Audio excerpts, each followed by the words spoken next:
I feel like we also have to acknowledge the fact that one of the reasons why so many women don't want to prioritize marriage right now, just straight out of you're 18, let's work on getting married and having kids and then think about college, is because college gives you so many opportunities that like you can focus and work on that directly. You come out of college, you have all these open doors. Whereas if you're 18 and you decide not to go to college because you want to prioritize a marriage, that can go wrong in so many other ways where you have no backup plan. Now you're 25 making minimum wage, so much farther behind towards a marriage than the woman who already graduated college, who has financial stability to be able to have kids and provide for her kids. So that's where like that's a fair point. You could always go back to college. I'll reiterate that.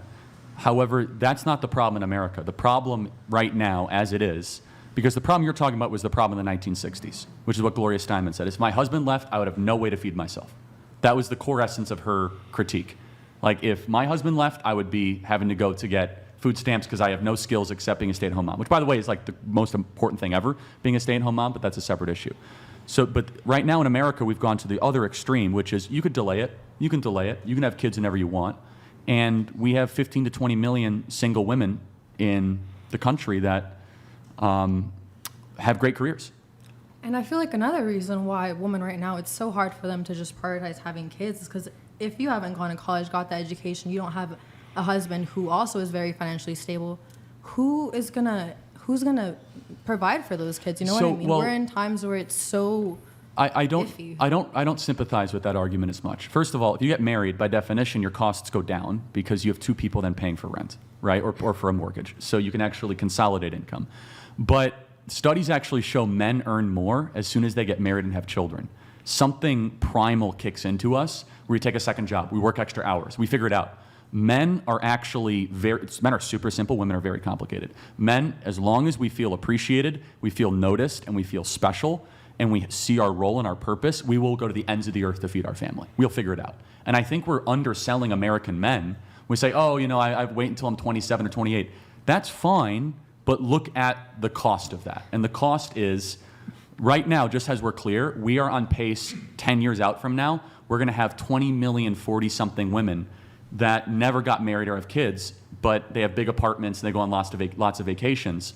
And I also think that's one of the reasons we're seeing the suicide rate, the anxiety problems, the depression problems in our country. Do you have a thought? Or? Yeah, I just feel like how many people that are like, or how many males that are 20 are like ready to get married and like ready to Great have a question. family? So the question is, which one leads which? Men, yes, but in the 1950s or 1960s, the time we're supposed to hate, young ladies looked at it was my task to find a husband before the age of 25. And it was like the most important thing for them. Now, that came with a lot of costs. Some people would say that it was handcuffs and, being in prison.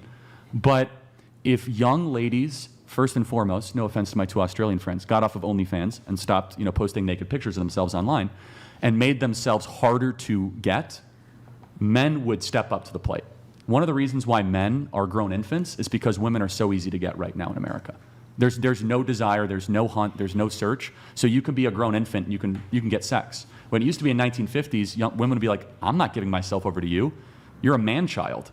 Like, you don't even pay rent. You have nothing going for you. When now, unfortunately, you can pay $10 a month to go see a woman naked. No offense. Well, actually, kind of offensive, but Aren't that's you a guys separate like issue. $5? But yeah, I think so. Sorry.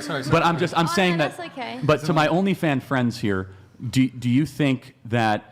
Do you both want to get married, right, and have children? Yeah, of course. Do you think that you are more desirable or less desirable to a future husband when you post suggestive or naked pictures online? I think that we're entitled just as much as other people. No, you're totally entitled. You have freedom to do it. I'm asking a different question. Are you more desirable or less desirable for a man? It's always been the same for me. Like, I've always received love the same way, and that's pretty shit.